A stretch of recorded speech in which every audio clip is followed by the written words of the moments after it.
축원합니다. 저는 오늘 봉독한 말씀을 가지고 하나님의 동력자들, 이렇게 또 부제로 아름다운 동력자, 이런 제목으로 하나님의 말씀을 전거하겠습니다. 일생 동안 행복한 삶을 살아가는 사람이 많지만은 그것은 좋은 환경을 만나기 때문이라기보다는 이 좋은 사람을 만나서 행복한 경우가 훨씬 많습니다. 인복이랄까요? 우리 교회는 인복이 많은 교회입니다. 할렐루야. 여러분들을 함께 우리가 동력자로 세우고 그에다가 하나님께서 신복까지 주셨어요. 하나님이 복이 넘쳐서 우리는 주님 안에서 참 좋은 친구요, 또 동력자로 함께 저 천성을 향해서 순례자의 길을 가는 줄 믿습니다. 동력자라는 것은 어떤 일에 동일한 목적을 가지고 한 마음을 가지고 함께 일하는 사람을 말합니다. 그래서 하나님은 언제나 사람을 찾고 있습니다. 그리고 하나님께서 하나님의 일을 하시는 데는 사람을 만나야 하고, 또 사람도 하나님의 일을 하기 위해서 사람을 만나야 합니다.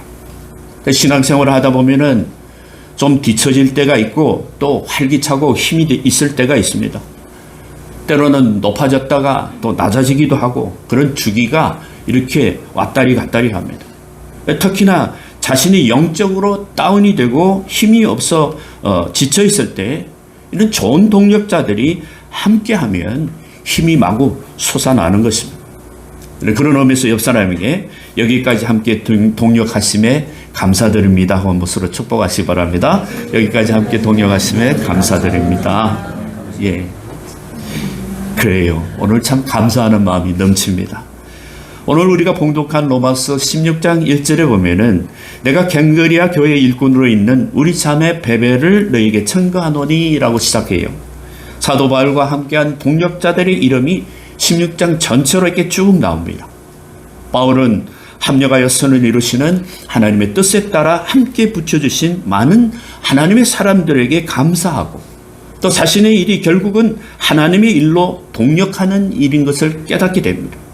정말 이 일은 하나님의 방식인 하나님의 일하심으로 동력자들을 붙여주지 않으시면은 바울이 어떻게 그 지중해를 뒤흔드는 복음의 전거자가 됐으며, 또 로마까지 스바나까지 결국 그 복음이 전 세계로 돌아서 미국을 통해서 다시 또한 우리들에게 복음이 전해지고 다시 예루살렘으로 복음이 다시 전거되는 그런 순환적인 형태를 띠고 있습니다. 이것은 곧 하나님의 일이고 하나님의 열심이었어요. 옛날 우리 어머니들은 아이를 많이 낳았습니다. 그래서 보면은 어떤 집은 12명 또 13명 아이가 있기도 해요. 요즘 하나 둘을 가지고 정말 키우기도 힘들다고 하는데, 근데 그 당시 어떻게 그렇게 많은 아이를 키웠겠는가? 이유는 간단해요. 한 5째와 6째부터는 엄마가 돌볼 필요가 없습니다. 언니들이 다 키웠어요. 저희 집도 6남매였는데 저희 큰 누님이 마치 어머니처럼 제 밑에 여동생, 남동생을 업고 학교 다닐 때 그렇게 업고 다녔다는 거죠. 사실 저도 8년 터울에 큰 누님하고는 좀 늘 어머니 같은 느낌이 들어요. 그래서 좀 어렵기도 한데, 그래도 아마 엄마같이 이 동생들을 또 업고 키우고 그리고 잘 본 것 때문에 그런 느낌이 드는 것 같아요. 그래서 많은 자녀들이 문제없이 잘 키울 수 있었던 것 같습니다. 근데 개척하는 교회도 그런 것 같아요. 어려울 때도 있고 힘들어서 이제 포기해야 하나 보다 할 때도 나의 열심이 아닌 하나님께서 그때마다 사람을 붙여주시고 또 용기도 주시고, 형, 아우, 누님, 동생처럼 서로 이렇게 가족처럼 서로에게 힘이 되어서 여기까지 오게 된 것 같습니다. 주보의 교회 연역을 이렇게 한번 정리하다 보니까 2006년부터 시작해서 이제 18년 동안 어떻게 경과해 왔나 이렇게 살펴보니까 정말 하나님의 열심이 없었다면 도무지 할 수가 없었던 일이었구나, 이렇게 생각이 들어요. 18년 동안 함께 하신 하나님께 참으로 영광을 올려드립니다. 여러분도 아시다시피 이 로마서 오늘 봉독한 이 로마서 실제적인 내용은 거의 15장, 앞장 15장 33절로 그 내용의 중요한 복음의 핵심이 끝납니다. 근데 33절에 가만히 보시면 평강의 하나님께서 너희 모든 사람과 함께 계실지어다 아멘으로 끝나요. 오늘 읽은 로마서 16장은 바로 앞장 15장 편지 끝에 이제 덧붙여서 추신으로 그 내용은 가만히 보면은 로마 교회 성도들에게 보내는 뭐 개인적인 인사와 같이 이렇게 보여요. 근데 혹자는 별 필요 없는 말을 16장에 이렇게 사족을 달았구나 그렇게 생각하는 사람도 있습니다. 그러나 사도 바울이 로마 교회 성도들에게 보낸 지극히 개인적인 인사처럼 보이는 이 말씀은 오늘 권사와 또 집사의 임직식을 거행하는 우리 모두에게 정말 전해주는 너무나 분명한 메시지를 담고 있습니다. 바울 사도, 바울 목사라고 그러죠. 바울 목사님의 마음을 10분 이해가 되는 것은 하나님의 일꾼들, 하나님의 의해서 그 일을 동역자 없이는 도무지 그 일을 할 수 없다는 것을 그렇게 기록한 내용의 고백이라고 볼 수 있어요. 한번 16장 1절을 한번 보세요. 내가 갱거레아 교회 일꾼으로 있는 우리 자매 베베를 너에게 추천하노니로 시작하는 본문에서 보면요. 문안을 받고 있는 사람의 수를 정확하게는 알기는 어렵지만은 다만 이름이 직접 언급된 내 이름이 27명이 나옵니다. 누구. 그리고 그의 다수의 사람이 있고 또 이들 중에 대부분은 로마 교회 성도들이었고 또 나머지 9명은 고린도 교회 성도들로 이렇게 기록되게 나타납니다. 그리고 이들 가운데 11명은 사도 바울이 그동안 선교하면서 만난 사람들이고 나머지는 만난 적이 없는 사람들이에요. 이 사람들은 모두 다 사도 바울의 동력자들이었고 곧 그것은 바로 하나님의 일을 하는 하나님의 동력자들이었습니다. 이들은 주 안에서 이름도 없이 빛도 없이 수고한 사람들이었습니다. 바울이 여기서 이름이나마 써놓지 않았다면 아마도 영원히 묻혀버릴 그런 모를 사람들인데 그런데 하나님께서 신비롭게도 오늘 하나님의 동력자로서 아름다운 이름들이 이 거룩한 성경책에 일일이 기록되어 있다는 거예요. 오늘 우리가 16장을 가만히 읽어보시면 이 아침에 이분들의 이름들과 사역들을 우리가 기념하고 또 그 축하하고 저들의 그 사역들을 우리가 오늘 또 기억하면서 오늘 임지식을 맞이하는 이 시간이 참으로 복된 시간이 된 줄로 믿습니다. 그런데 여러분 사도 바울이 이들에게 문안하는 내용을 보면요. 각 사람의 이름과 함께 각각 그에 대한 칭찬하는 수식어가 있어요. 하나씩 붙어 있습니다. 이름 앞에 반드시 언급되는 것이 있는데 먼저 살펴보려는 것이 이거예요. 사도 바울이 그들을 불렀던 또 하나의 이름들이 있어요. 하나님의 동력자로서 불려진 그 이름들인데 오늘 주님께서 예배 가운데 하나님의 동력자로 여러분의 이름 앞에 새 이름으로 각자 부르시고 계신다는 사실을 기억해 보세요. 여호수아 찬양팀, 배상윤, 또 이준혜 앞에 붙은 서식어에서 기도자 김진철 안수집사 또 오늘 각자의 이름이 붙여질 수 있죠. 예배 가운데 나는 어떤 이름이 붙여질까 하는 그런 기대감을 가지고 오늘 새 이름을 붙이는 16장에 나오는 여러 사람들의 이름을 한번 살펴보겠습니다. 1절과 2절에 보면요. 사도 바울은 가장 먼저 베베라는 자매를 로마 교회에 추천하는 내용이 나옵니다. 베베는 고린도에서 약 7 내지 8km 떨어진 그 항구 도시인 갱그리아 교회의 성도였어요. 특히 갱그리아 교회의 일꾼으로 우리 자매 베베를 소개했는데 헬라어로 보면은 일꾼이라는 말이 디아콘, 또 영어로 디컨인데 이것이 바로 집사라는 내용이에요. 집사. 2절에 보면은 사도 바울은 베베를 나의 보호자라고 말해요.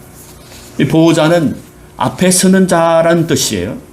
그러니까 베베는 바울의 전도 사역에서 매사에 앞장서서 일하는 사람이었습니다. 그 당시 집사 베베는 재력으로 부유하였고 또 높은 사회적 지위로 성도들을 보호했음을 알 수 있습니다. 성서학자들은 이 베베가 바울이 쓴 로마서 두루마리를 가지고 로마 교회에 전달해 갔을 거라고 보고 있습니다. 그러니까 그 두루마리도 비쌀 뿐더러 또 그것을 옮기만한 무게가 컸기 때문에 굉장한 재력이 없으고는 또 책임이 없이 없고는 그 일을 할 수가 없었어요. 이 일을 여자 집사인 베베가 맡았습니다. 바울이 굉장히 신임했던 사람이죠. 그리고 2절에 보면은 여기 성도들이 합당한 예의를 갖춰 맞이하라는, 그리고 무엇이든지 필요한 것을 제공해 주라는 말을. 그러니까 지금 베베가 로마 교회에 사도 바울의 편지를 전달하는, 로마서를 전달하는 공적 업무를 수행하고 있으니까 그녀를 공식적 차원에서 영접해 줄 것을 지시하고 있습니다. 아시다시피 그 당시 예루살렘 교회는 7 집사님들이 그 예루살렘 교회를 치리하고 돕고 있었죠. 스데반 집사를 비롯해서 그분들은 믿음과 지혜와 성령이 충만했고 모든 사람들로부터 인정을 받는 사람들이었습니다. 자신들의 임무에 충실했을 뿐만 아니라 전도를 위해서도 목숨을 기꺼이 바친 초대교회의 부흥의 주요들이었어요. 자, 그런 면에서 여기 자매 베베가 여자 집사였다는 것은 당시 남성주의 사회에서 시사하는 바가 아주 큽니다. 베베는 믿음이나 지혜나 성령 충만해서, 그리고 또 교회를 섬기고 성도들을 섬김에 있어서 당시 사회나 교회의 주도적인 역할을 했던 남자들과 비교해서도 조금도 모자르지 않는 아주 탁월한 여자 집사였다는 것을 알 수 있습니다. 자, 두 번째 바울을 보겠습니다. 바울은 두 번째 로마에 있는 브리스가와 아굴라에게 문안을 전하고 있죠. 3절과 5절인데 3절과 4절을 한번 다 같이 읽겠습니다. 시작. 너희는 그리스도 예수를 아굴라에게 문안하라. 그들은 내 목숨을 위하여 자기들의 목까지 내놓았느니 나뿐 아니라 이방인의 모든 교회도 그들에게 감사하라. 몇 년 전인가요? 바울이란 영화를 우리가 한번 본 적이 있잖아요. 근데 바울의 그 전체 영화 스토리에서 그 로마 교회를 배경으로 스토리 중심 안에 있던 집이 바로 브리스가와 아굴라의 집이었어요. 그러니까 바울 사역에서 바울은 감옥에 있기도 하고 했는데 거기서 동력자들이 모여서 함께 예배드리고 그 영화처럼 중심 안에서 이분들이 부부가 사역을 했던 거죠. 교회 안에는 방해자도 있고 방관자도 있는데 여기 브리스길라와 아굴라는 바울의 후원자였고 위로자였고 협력자였고 동력자였습니다. 얼마나 영광스러운 명칭인지 모릅니다. 사도 바울이 동력자로서 이 부부를 진정으로 감사하게 생각한 것은 바울의 생활비와 선교비를 도왔어요. 고린도 사람들은 인색했기 때문에 아무도 바울을 돕지 않았습니다. 그래서 바울 손으로 장막 만드는 일을 하면서 생활비와 선교비를 보충하고 있었습니다.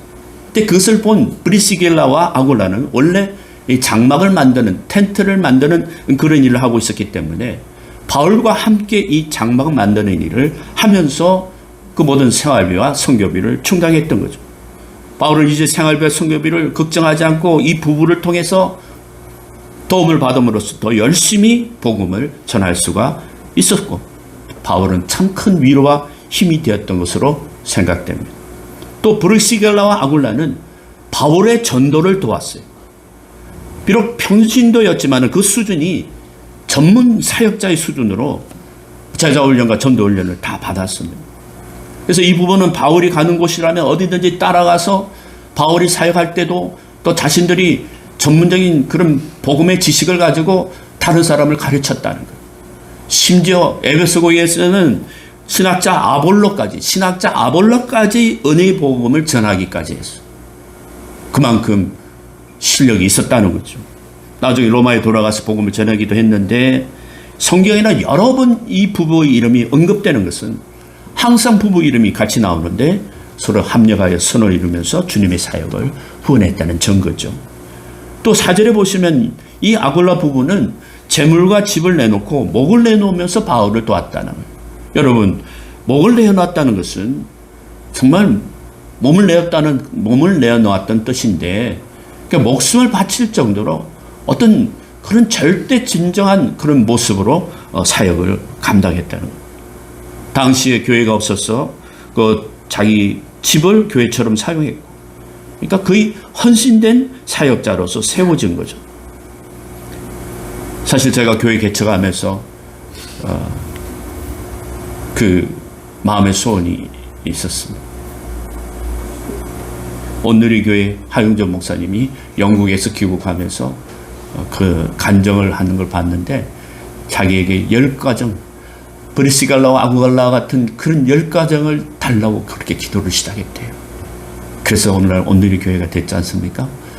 저도 그런 기도를 지금 하고 있고 또 여전히 우리는 그런 기도로 해서 교회는 그 10가정을 통해서 폭발적인 부흥을 시작한 것처럼 올 한 해도 우리가 함께 교회 동력자로서 이 존경받는 귀한 10가정이 세워지기를 주님으로 축복합니다. 그리고 나머지 이제 주변에 보시면 로마서 16장에 나오는 동력자 이렇게 하면서 함께 일하는 사람이 9절, 7절을 보게 읽지는 않았지만 보시면은 9절에는 우르바노라는 사람이 등장하죠. 그 이름이 바로 역시 동력자라는 앞에 새 이름이 붙어 있습니다. 7절에도 나와 함께 갇혔던 안드로니고와 유니아에게 문안하라. 여기 함께 갇혔다는 것은 감옥도 함께 갔다는 거예요. 감옥 동기라는 거예요. 복음을 전하다가 함께 감옥에 갔다. 그건 하나님 그 복음의 동력자죠. 또 5절에 보면은 에베네도라는 사람이 있는데 그에게 붙은 이름이 뭡니까? 아시아에서 그리스도께 처음 익은 열매라는 거예요. 그러니까 전도의 첫 열매로서 영적인 첫 열매는 귀하고 아름답죠. 그분들이 다 동력자로 세워진 것이에요. 6절에도 보니까 마리아라는 사람이 등장합니다. 당시 마리아라는 이름이 너무 흔했기 때문에 도대체 어느 마리아인지 알 수 없지만 그러나 당시 로마 교회나 그 주변에서는 로마의 마리아 그거 있잖아. 라페스트의 박군사 하면 박군사 그 많은데 그렇게 많은데 라페스트의 박군사 전도하는 박군사 박재웅 권사님 말이에요. 사람들 다 아는 거예요. 마찬가지로 마리아라는 것도 그냥 그 당시에 로마에 있던 그 마리아 다 아는 거예요. 수고 봉사를 아끼지 않았죠. 또 12절에 보면 드루베나와 드루보사 같죠. 이들 다 이 사람들이 친척같이 형제인데 이 사람이 상류층 이름을 사용한 것으로 봐서는 상류층 사람으로 추정을 합니다. 근데 더 중요한 것은 그런 이름이 아니라 주 안에서 수고한 자라고 이렇게 이름이 붙여서 있습니다. 8절에 보면은 암블리아라는 사람이 있습니다. 이 사람들은 당시 대부분 노예라고 추정이 돼요. 노예. 옛날에 우리 이름이 칠복이, 팔복이, 그리고 뭐 사월이 하는 그런 이름을 좀 천박하게 불렀던 것처럼 여기에 이렇게 이 사람들도 그런데 이 사람들이 그런 노예의 신분에서 그렇게 벗어나도 신분상 컴플렉스와 어려움을 극복하고 진정으로 복음의 빛과 향기를 드러낸 사람이라는 것을 오늘 이렇게 기록한 거죠. 9절에 나오는 스다구라는 사람도 사도의 사랑을 받는 사람, 10절에 아벨레라는 사람도 그는 그리스도 안에서 인정함을 받은 사람. 다 동력자죠. 하나님 앞에 동력자예요. 임직을 받음으로써 그 이름 앞에 새로운 그 하나님의 역할, 특별한 하나님을 주신 직분에 대한 동력자로서 인직 정서와 같은 겁니다. 또 13절에 보면 루포와 그 어머니가 소개되죠. 바울이 루포의 어머니를 내 어머니라고 부르는 이유가 있는데 그것은 루포의 어머니가 모든 성도와 사역자들의 어머니 역할을 했기 때문에 우리 권태희 권사님, 이비 권사님, 최문희 권사님, 우리 김정희 권사님, 또 우리 최욱주 권사님 다 이 어머니 같은 역할을 어머니처럼 그만큼 사랑과 헌신과 희생을 교회에 베푼 사람들이다 하는 거죠. 근데 그 외에도 14절과 16절에 보면 사도 바울이 문안 인사라는 사람들이 쭉 나와요. 사랑하는 여러분, 로마서 16장에 기록된 이 사람들은 정말 대단한 삶을 살았던 사람들의 이름입니다. 물론 일반 역사가들은 기억하지 않는 이름이지만은 그러나 사도 바울이 기억하고 있고 또 주님의 몸된 교회가 그 사람을 기억하고 있고 또 여기에 성경에 기록되어 있고 무엇보다도 우리 하나님께서 영원히 기억할 이름들이 오늘 우리 다시 이렇게 2000년이 지났지만 이 이름을 우리가 회자하고 있는 것도 하나님의 기록 방법이에요. 할렐루야. 그런 임직된 집사로서 역할이나 권사로서의 역할이 단순히 세상에서 집사님 하면 다 돌아보는 그런 집사가 아니고 권사님 하면 다 돌아보는 그런 권사가 아니라 참으로 하나님 기뻐하시는 권사. 진정으로 내 앞에 그 이름 앞에 붙여진 특색 있는 특별한 그렇게 이름으로 기억되는 저와 여러분이 되기를 함께 소망합니다. 오늘 임직식을 맞이한 여러분에게 더 깊이 다가오는 것은 바로 이 이름이죠. 권사, 집사, 임직자 여러분들에게 오늘은 이름이 아닌 새 이름이 불려지기를 축복합니다.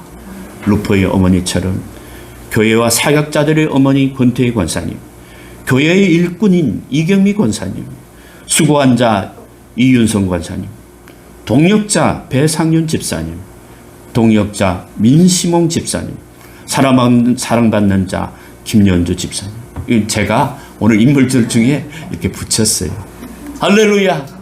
아마 오늘은 새 이름을 제가 이렇게 붙여드릴 수 있고 또 하나님께서 임직자 여러분에게 그런 마음을 주시고 나는 어떻게 불려질까를 생각해보는 그런 이제 뜻이 깊은 임직 예배가 되지 않을까 싶어요. 이와 같이 새 이름을 주실 때 하나님 나를 어떻게 평가하실까? 주님께서 내 신앙의 삶 속에서 나는 어떤 모습으로 주님께 비춰질까? 혹시나 갈팡지팡 집사님, 철로역정의 갈팡 집사님, 예? 게으름뱅이 권사, 또 이름만 있는 신자, 예배만 드리고 도망가다 하는 사람, 일을 하지 않으면서 잔소리만 하는 사람, 구경꾼 성도, 그런 이름으로 불려질까봐 소리만 요란한 목사, 잘난 척하는 목사, 열매 없는 목사, 정말 부끄럽죠. 두렵습니다. 이런 이름 대신에 열방성교회 일꾼, 참으로 전도왕이고 기도하는 사람이고 교회 살림꾼이고 교회 새가족들의 어머니 하면 가장 먼저 떠오르는 사람, 정말 그런 깊이 있는 목회를 하고 싶고, 그래서 하나님의 동력자라는 이름을 부를 때 이런 식으로 여러분이 기억되는 그런 믿음의 종들이 다 되시기를 주님을 축복합니다. 고린도전서 3장 9절에 보면요, 우리는 하나님의 동력자들이요 하고 분명하게 말씀하고 있습니다. 저와 여러분들이 하나님의 동력자라는, 성부와 성자와 성령 하나님께서 일체로 역사하시는 그 신비로운 연합의 관계 속에서 우리가 믿는 하나님처럼 그 하나님 일과 우리가 같이 동력함으로 참으로 오늘날 여기까지 인도하셨다면 다음에 장차 우리가 어떤 모습으로 변화되고 어떤 모습으로 부흥할지 성장할지 정말 기대가 돼요. 하나님의 신비로운 역사가, 삼위일체로 역사하시는 그 역사가 여러분이 가정과 직장과 사업장과 여러분의 자녀를 위해, 우리 모든 범사 위에, 우리 교회 위에 풍성히 임하시기를 주님으로 간절히 축원드립니다. 기도하겠습니다.